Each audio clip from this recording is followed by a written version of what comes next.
Thomas Peters joined Serenbe as the Director of Landscape and Horticulture in 2017 after receiving his master's degree in landscape architecture from UGA, that's the University of Georgia.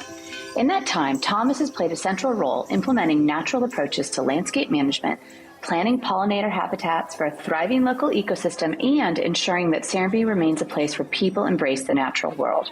Of course, in a thriving ecosystem, the creatures we love, like butterflies, bees, and chipmunks, also means we have to deal with creatures that many of us are less fond of, like mosquitoes, armadillos, and snakes. In today's episode, we sit down with Thomas to talk about his passion for the outdoors, learning to embrace nature in all its forms, and, because Halloween is just around the corner, some of the creepy crawlies that call Serenbe home. I wear a lot of hats. That's one of the best parts about Serenbe is it's always changing. It's very dynamic, but it's a perfect mixture of my passions and my educational background. And I never get bored here. There's always something exciting to be a part of. Hi, everybody. Welcome back to Serenbe Stories. Today we have Thomas Peters, and we're very excited to hear his Serenbe story. Thomas has been with Serenbe working with us for a number of years, but I want him to tell us all about his background and experience. And as we always ask our guests, what is your Serenbe story, Thomas? Thank you, Monica. I've been here at Serenbe for 5 years now. I started October 2017.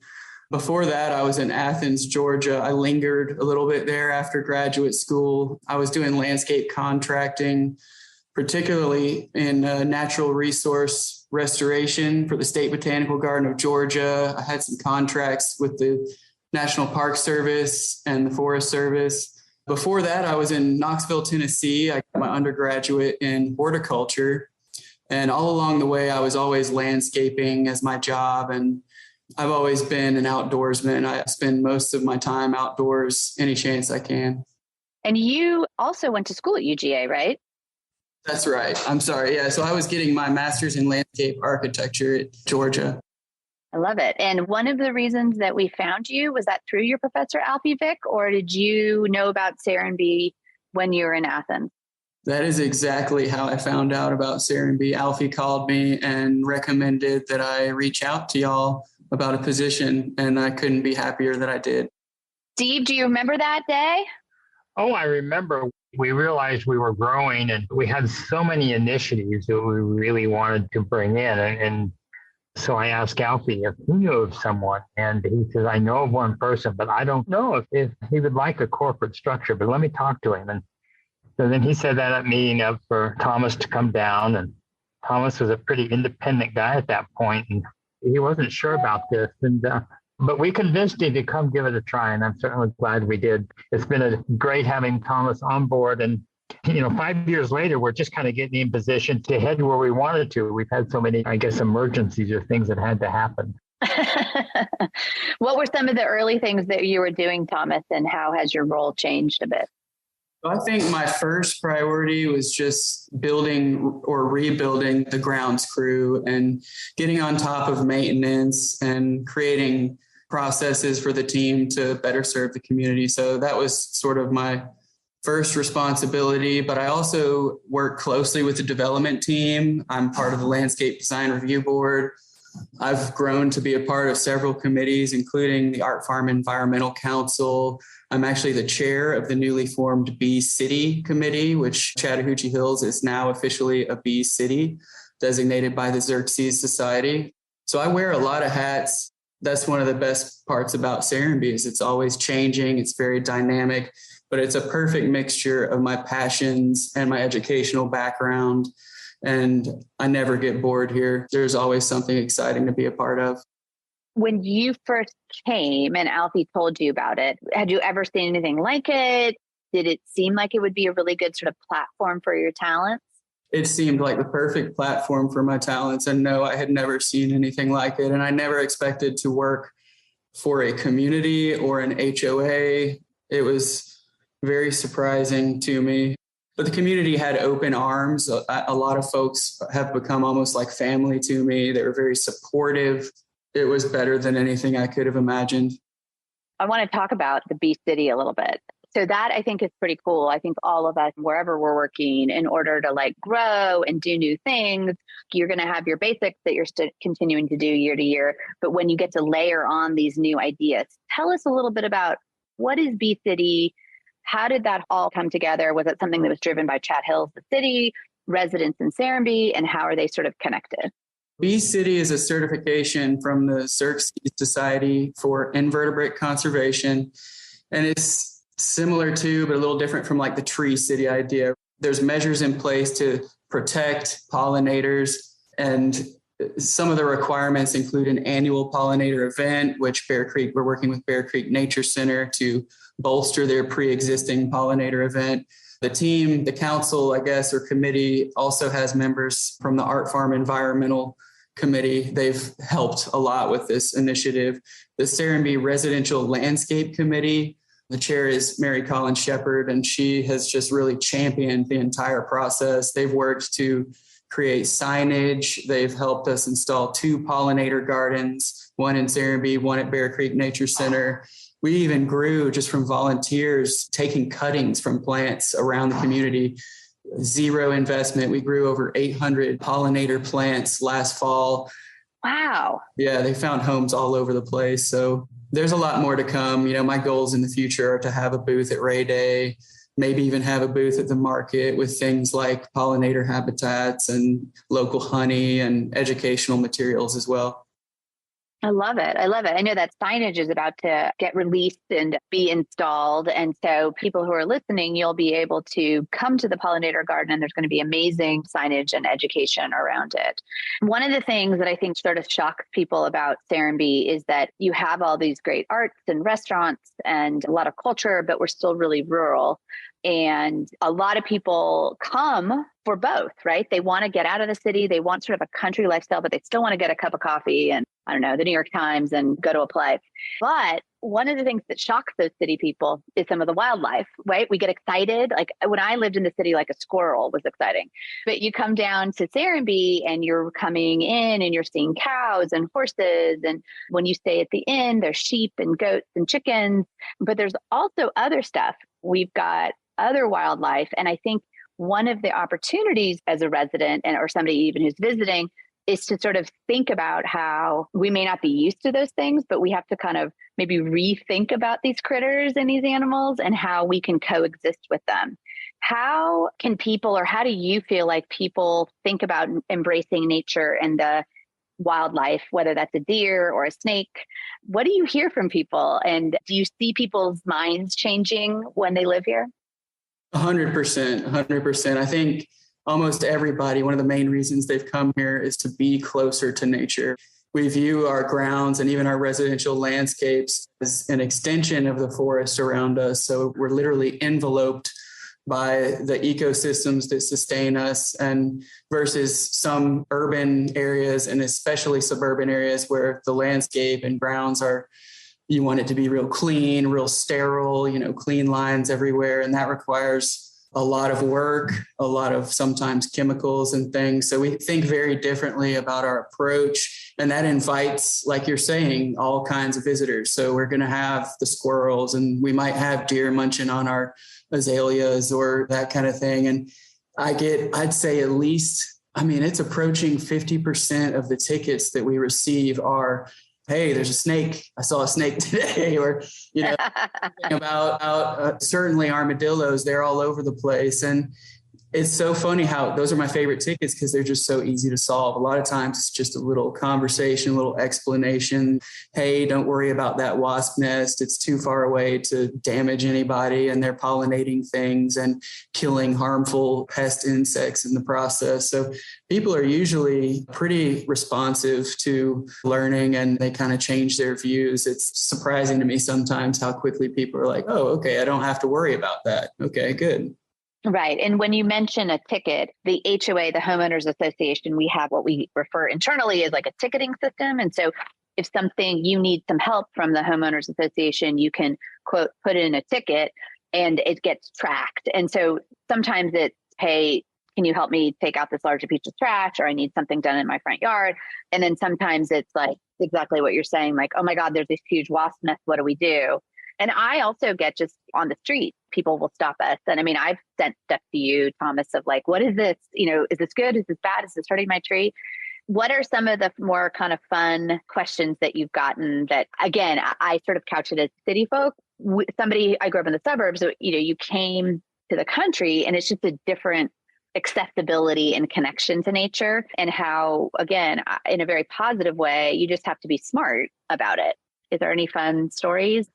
Absolutely. I mean, obviously we get the ones where someone saw something in passing and we would never be able to catch up to that individual animal, nor would we necessarily do anything about it. But also, I think every year, the time baby deer are being born, we get a lot of folks who are like just really worried. They saw a baby deer, it was laying down somewhere, and the mom wasn't around. Got to do something, got to rescue it, got to call wildlife resources.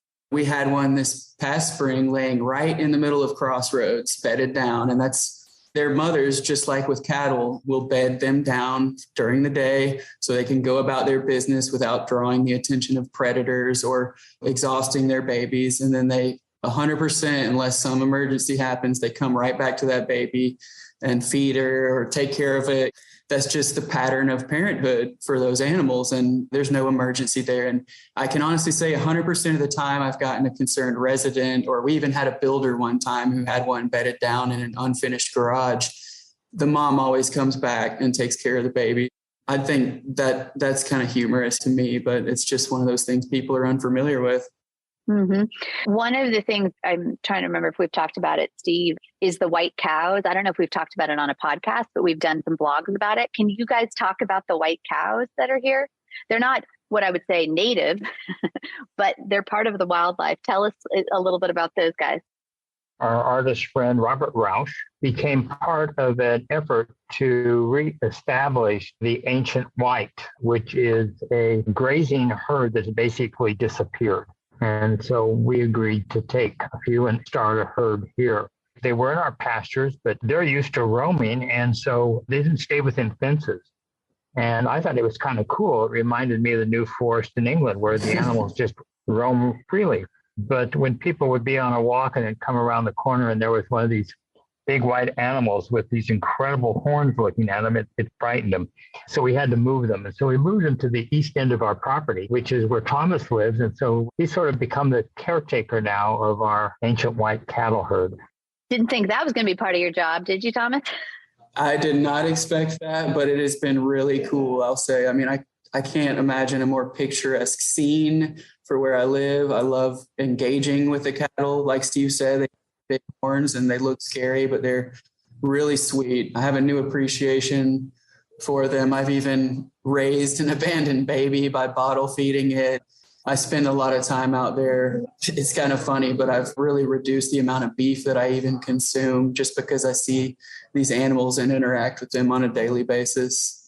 Yeah, that's interesting. The animal village at the inn. So when you're an inn guest, that's one of the benefits. Or if you come to the farmhouse, you can go visit the animals. Everybody always asks, are you eating them? We're like, no. They're just our little neighbors here. So what other creatures, and maybe I should tell a story on myself. When we first moved in 2009, our kids were 2 and 4. And I think truly the first weekend we were here, it was like one sat down on like a stair area and there was a red ant and got bitten by red ants. The other one was playing in the field, and during bath time, we found a tick. And all of these things were happening. We're like, what have we done? Where have we moved? But then there was this like amazing rainstorm that night. And on our front doors, I have a glass inset. There was like an incredible frog attached to the like his little feet attached to the glass. And at the end of the rainstorm, which was sort of this contrast of this, if you will, not the best experiences with little creatures, and then like a positive experience with creatures. And then we just learned, get a tick twister, get the tick off, and just check yourself. And you start to learn what a red anthill looks like. Don't sit down next to one. So for us, that was sort of our entry. We bought at this glorious place. We're so excited. And we were like, oh no, what have we done? These kids are getting eaten up. But I find that it's education. Do you find that people come around to the things? Like we just remember, don't walk in the high grass for chiggers, right? What other kind of things like that are people coming to you that I think we can turn them around with education, that maybe not the interaction you wanted with nature, but you just have to know how to manage it? Yeah, I mean, most people come around because we discuss a lot. If you want to have the honeybees and the butterflies and the beautiful things, then you have to accept the occasional mosquitoes and ants and roaches and things. Because if you want to eradicate one or get rid of it through chemical means, then the others will be negatively affected. And that's nature is just a balancing act. And I'd like to see more and more Serenbe residents understanding that and coming around to that. And you can learn to avoid things like fire ant mounds and poison ivy, and there's ways to get rid of them even without harsh chemicals and things. It might be a little more work, or you're going around thinking outside the box, but that's what we do. I really don't even notice mosquitoes don't bother me that much here because of our natural approaches that we take in management. There's more predator species like dragonflies and bats. And a lot of people don't even realize hummingbirds eat mosquitoes. A lot of times they need a protein source along with the sugars and the nectar source. So we have a lot of coffee talks here in Serenbe, and we have a lot of opportunities to converse with residents. But it's really just not that bad here. The bugs and everything, I feel like we're more towards a balanced ecosystem. You mentioned the natural approach to grounds management. Tell us a little bit about that, because you do see in other communities people who are spraying their lawns to get rid of the mosquitoes. But to your point, you're killing all the other good bugs too, if you will. So talk about that approach to the natural approach that you and Steve work on together. I like to think of it as kind of framing the messy. We try to, like, for example, one stripe, while we mow, we minimize the amount that we mow because we like to see our roadsides and grasses mature to form seed so they complete their life cycle, and the seed feeds birds. Same with the wildflowers that you see on our roadside. So we really try to mow as little as possible for that reason. Something like as simple as leaf litter, which a lot of communities, they see that as just almost garbage, right? It's got to be removed. You got to get it out of here and take it somewhere else. And I really try to, aside from stormwater reasons, needing to keep them out of our streets and drains, I try to leave as much as possible in the residence landscape, in the landscape beds. It's basically free mulch. It provides layers for insects, beneficial insects and pollinators to pupate. Even moths, particularly moths, like to pupate in leaf litter. And when you scour all that stuff and remove it, you're removing those insects as well. It also insulates the plants for moisture. So I like to leave the leaves as they fall, but I also like to get in a layer of pine straw before the holiday season just to clean things up. And we can usually lay that right over top of the leaves. And then you just get a good mix of a humus forming of rich natural, you allow soil to form in that way. It's really just kind of allowing sometimes things to get a little overgrown and maybe for weeds to grow. If you get caught up in removing every single tiny weed, then, you're just spinning wheels. And sometimes I find that the weeds are our best friends, like certain things like goldenrod or verbena that pop up in our common area beds. A lot of times I leave them and let them grow. And the next we've got a drought resistant ground cover that provides nectar for pollinators. And I didn't have to do anything, just observe it and let it be. Well, and I think that's a good lesson. Ryan Gainey, who was a lot of inspiration in the beginning and had worked with Steve on various property areas here and at his previous home, Ryan had a book called The Well-Placed Weed. And I think that, as well as, I believe when we talked to Alfie, what is a weed, right? Maybe your weed is not my weed. To your point about like the goldenrod is beautiful. I see that in the back of our house on the sides, and it's gorgeous.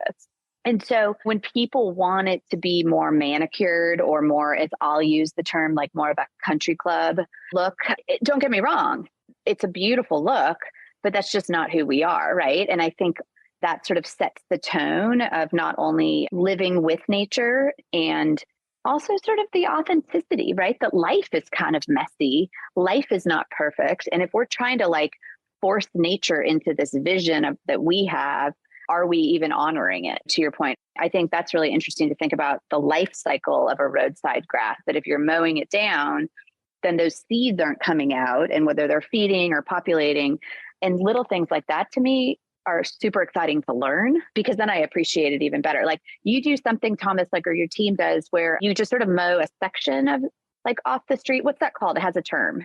It's a cue to care, or, you're framing messy landscapes. There's a landscape architect who wrote a paper called Framing Messy Landscapes, because there is a big movement for reducing that kind of aggressive approach and mowing, and pollinators are on record decline, and biodiversity in general is becoming less and less.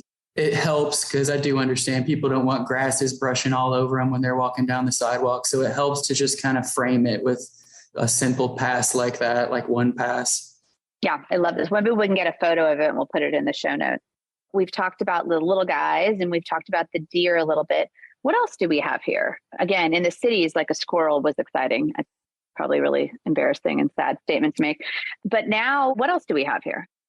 We've got, believe it or not, a lot of raccoons and possums. They're nocturnal. You can see them kind of crawling around at night. And those raccoons are so smart and dexterous with their little front paws that if you put your trash out a day early with our in-ground trash receptacles, which are great because we don't have these rolling trash cans all over the place. They're great visually, but they're also a raccoon buffet. So we like to encourage people to put your trash out the morning of pickup, or just put a rock on the lid so those little guys don't get in there.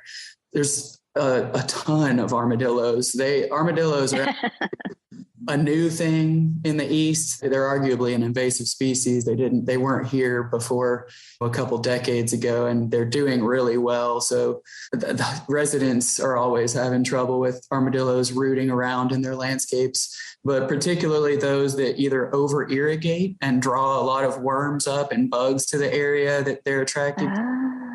Those that use the mulch products versus the pine straw, which I prefer the pine straw just because it actually reduces the armadillos still get in there, but a lot less often than the mulch. It doesn't require chipping up trees. It's kind of more passive. It's a passive product of forestry, and long needle pine forestry in Georgia is a big industry.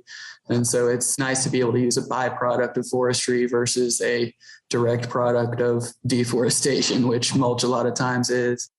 That's a really good point that I wouldn't have even put that together in my head. I'm like, oh, it's mulch.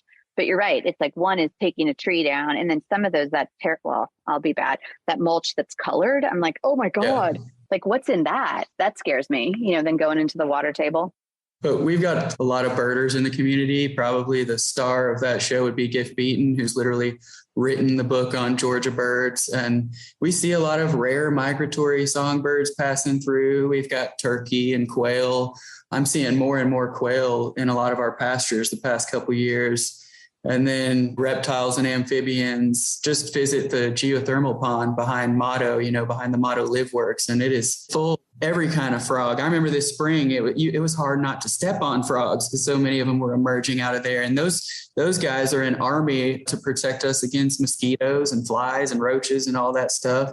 We've got lizards, skinks, green anoles, and then a broad array of insect life too, especially the dragonflies around the geothermal pond and Grange Lake are amazing. And the pollinator garden across from the hill is just slap full of probably 15, 20 species of pollinators during the summer. Amazing. Yeah, I've been seeing so many beautiful butterflies around. But yeah, we should definitely have Giff on and do an interview with him. The frogs are funny because our house, and I think it depends on where you live, but our neighbors have just a little pond in their backyard. Those frogs, certain times of the year, like we've had a decibel meter out, are so loud that we almost have to turn on a noise machine to drown them out certain nights. And I've had people ask me, what is that sound? And I'm like, they're frogs. But again, so many of us haven't grown up in nature or we've been disconnected from it. So we don't even know what the sound of a bullfrog is. So I think that's funny. Now, there's also, I guess we would call them predators out there, like gray foxes and coyotes. Tell us a little about those. I feel like people also maybe even saw some bobcats on the trails. It's like, wait, are those supposed to be here? What's going on? Are those native or? Some are. So the red foxes and the gray foxes are native predators. They eat a lot of rodents, predominantly rodents. We do have bobcats. I've gotten them on camera. I've seen them in person, and they're really beautiful, very elusive, very secretive and quiet. They do everything they can to not be seen. And then coyotes is a growing issue similar to the armadillos. They're a new import from further west. They did not used to be in the east. Some people think that they're filling in the niche that was left behind by red wolves in our area, but that's just not the case. Coyotes do not attack deer or large animals or people like some people may say. They also foxes eat a lot of rodents, and I'm a big cat lover. I've got 7 personal kitties, so I'm worried about the outdoor cats. I only have one that ventures outdoors, but in Serenbe, you see them all over the place. A lot of people have indoor, outdoor cats, and there's been studies that a large portion of coyotes' diet consists of outdoor cats, which is terrible. Oh, Lord. Well, I guess they're getting back because all the cats are eating the songbirds. Oh, you're right. I didn't. That's the truth. That's why I keep most of mine. But they really danger to. They aren't going to hurt any kids or any large animals. They're just out there, and you might hear them at night. It sounds really crazy when a bunch of them start yapping together. And the Georgia DNR has opened coyote season year round. So in an effort to reduce the numbers in our state, because there is a danger of overpopulation since they're not a native species. Well, and that's actually an interesting thing maybe to touch on. I feel like, again, as somebody who didn't grow up in the country, didn't really understand the push and pull of it, is deer, right? That we do go out and take down the population of deer a couple times a year. And I think we're coming up on that season right now. But talk about that a little bit, because I think everybody's like, oh my God, you're taking out Bambi. Right. And it really is important to cull the herd. But talk a little bit about why. This is a very sensitive issue, and understandably, right? I'm an animal lover too. People don't like the idea of the death of an animal, but the truth of the matter is that white-tailed deer don't have any natural predators right now other than human hunters and the four-wheeled threat vehicles. And if they're going to end up in somebody's freezer feeding their family or somewhere out in the woods feeding vultures, they're going to end up hitting somebody's car, and they're going to end up on the side of the road. And you can almost see it just about every morning somewhere in Chattahoochee Hills. I bet it's safe to say every morning in Chattahoochee Hills, there's a number of deer that have made that untimely demise in that way. And it's unfortunate. It's dangerous for people. It's a horrible passing for the deer. So we do institute managed hunting in Serenbe that's residents and employees participate in. It's very structured. We have a couple Chat Hills policemen that participate. I'm in direct communication with our Department of Natural Resources law enforcement officer. And so we have a third-party biologist that provides us guidance along the way and does an annual census. So we do it as responsibly and as safely as possible. We don't allow gun hunting just for obvious reasons. So it's really worked out quite well. We're seeing reduction of deer browse in people's landscapes. We're seeing reduction of deer on the side of the road over time, I would like to think. And as we continue to learn through the monitoring, maybe we'll end up being a model for other communities that have this issue, because if you go further towards metro Atlanta and even right smack dab in the middle of Atlanta, it becomes a real issue where you can't even hardly grow anything. And the animals themselves begin to become malnourished because they're so overpopulated. And that's when you see things like chronic wasting disease pop up, which thankfully we have no reports of that in our area. But if we allow the population to grow to a certain point, then it's inevitable. Yeah. And I think that's something that, because they don't have any natural predators, we as a country have killed off those predators. And then we're also, for better or worse, encroaching on their land. But there's so many of them now that, to your point, we don't want them to starve. It's a weird thing. And I know that you guys are really good about trying to figure out what do you then do with that meat. So I think you're managing it really, really thoughtfully. And again, as somebody who grew up in California, never understood any of that, and honestly was worried about it, I have a very much better understanding and appreciation of why. And I think, again, it's education, it's talking to people, it's getting in there and having that conversation face to face. I know we maybe haven't talked about snakes a lot. But as we're getting towards Halloween, maybe we need the little creepy crawlies. Most of the snakes are good snakes.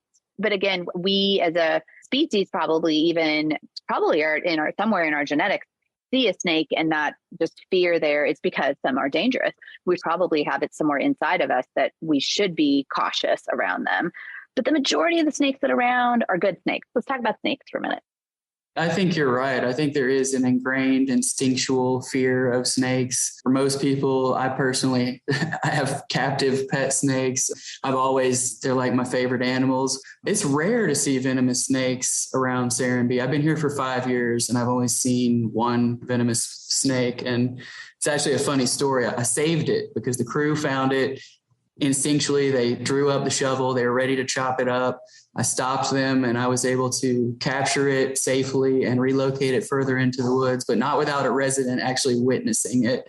It was pretty funny. He got to see that literally it was rearing its fangs because of the way I was holding it behind the head, but I safely released him. I'm a firm believer in karma mentality where I don't want to hurt anything that I don't have to. And they do play a role in the ecosystem and they do everything they can to avoid human contact. Most of the time, if someone's getting bit by a snake, it's because they stepped on it. The good thing about rattlesnakes, which are native to our area, although I haven't seen them, timber rattlers, is they give you a warning, right? They give you a heads up, an audible noise to stay away and make it easier to avoid that interaction.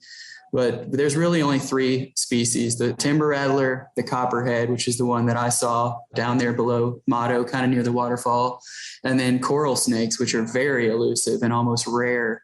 And it's even rarer for them to bite somebody because they've got rear fangs instead of the front-facing fangs. Their poisonous fangs are in the back of their mouth. But most of the snake sightings are rat snakes, and they're great for keeping the rodent population down around our barns and our residences. And 9 times out of 10, if I see one in the road, I can safely pick it up and move it without it so much as biting me or doing anything. They're really calm most of the time. Yeah, I feel like most of the kids here have a better appreciation and understanding having grown up here rather than some of the adults. Again, I'll speak for myself, that are much more comfortable picking up a frog, picking up a snake. They totally understand sort of how everything fits together. Steve, when your girls were growing up here, now obviously they're women with their own children, did you find that some were more open to the animals and the snakes and the things, or any of them were more into the critters than others out of your girls, Steve? The girls seemed fine with any of the animals and critters we found. That's part about educating kids not to be afraid. We had a big black snake that would get into the chicken nest. And when we went to collect eggs, sometimes if you reached in without looking, you might encounter a snake. So everybody learned to look in the nest before you reached in to get an egg, because the snakes love to curl up in there. And of course, they would feast on a fresh hen egg. And we did school trips. I remember one time I grabbed the snake to show the kids. And of course, I didn't have him far enough under his neck. And he reached around and bit me, but it was a black snake, so there was no problem. But there I had the fang marks on my arm for a while. The kids all thought that was pretty funny. They weren't scared. So I think it's a big thing about educating kids about all the animals that are out there and where you need to be cautious, and that there are friends in most cases. It's part of the whole biophilic structure of how nature needs to work. And as Thomas has said, those that can be venomous and dangerous, they're more afraid of us than we are them generally. So as long as we make noises, they're going to get the heck out of the way. I think that's a great point, that I do think that most of the animals, they're going to get out of the way. They don't want anything to do with us. We're the problem. Thomas, is there anything that I haven't covered as we're sort of wrapping up here that you want to share or want people to know? One thing that people should know is Thomas is a guy who lives off the land more than anyone I think I know. And man, if we ever have a natural disaster, I want to make sure that Thomas is in my backyard somewhere because he knows how to survive. All right. I like it. Thomas, expand on that, because I know it's very rare that you go to the grocery store to buy protein or a lot of things. I mean, between what you grow and what you hunt.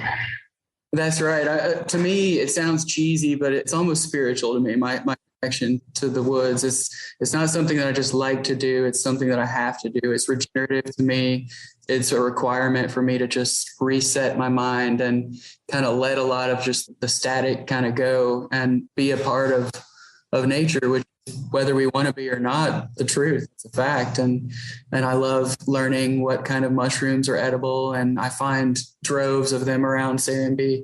I love teaching residents which ones are safe to eat so they can incorporate them into their cooking. I love foraging edible plants, and we do walks around a couple times a year with Alfie to help educate folks about foraging and edible plants. And then, like you mentioned, the managed hunt. I literally eat deer meat at least 2 to 3 times a week. That's myself and my girlfriend. That's pretty much the only protein. We don't like buying meat from the store because we don't like supporting commercial agriculture. It's, if I'm going to eat meat, I want that animal to have lived as natural and as happy and of a life as possible. And to me, that means getting it myself from the forest.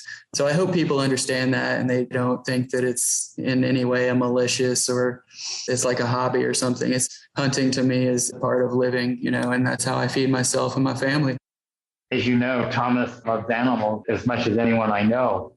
And yet he also is a great hunter and really gives honor to that animal of having lived, but also that's part of the biophilic species, that you also have to cull the animals from the natural forest. And so I think more people understood that cycle, and that's hopefully what we could help folks understand. Yeah, I do. I think that is really important. And that's been a really surprising aspect of living here, is learning all about that. Who knew that a community was going to teach me about nature? Thomas, the last thing we always ask everybody is, if you have a new visitor coming to Serenbe, what would you recommend they do, or something that they just can't miss? I think as many great things are on our streets as far as shops and restaurants and everything, I think my number one recommendation would be to step out onto the trail system. You can take as short of a hike as you want or as long as you want and still see something beautiful and still interact with wildlife. It can be as short as Motto to the waterfall, or it can be as long as what we call the Indian Rock Trail, where you walk along Cedar Creek and past a Mississippian time period Indian mound that's on that side of the property, and a stone carved basin that was used for grinding acorns. And Cedar Shoals is over there too, which is just a beautiful bubbling brook. And so that's a great, I guess it's probably less than 2-mile hike that folks can take if they come visit Serenbe. Yeah, it's stunning out there. Thomas, thank you so much. It's really been fun talking to you. I mean, I get to work with you every day, but I think I learned a lot more during this interview. So I guess we'll see you on the trails. Absolutely. Thank you, Monica. It's been a pleasure. Thanks, Thomas. We appreciate all you do for Serenbe. Thank you, Steve.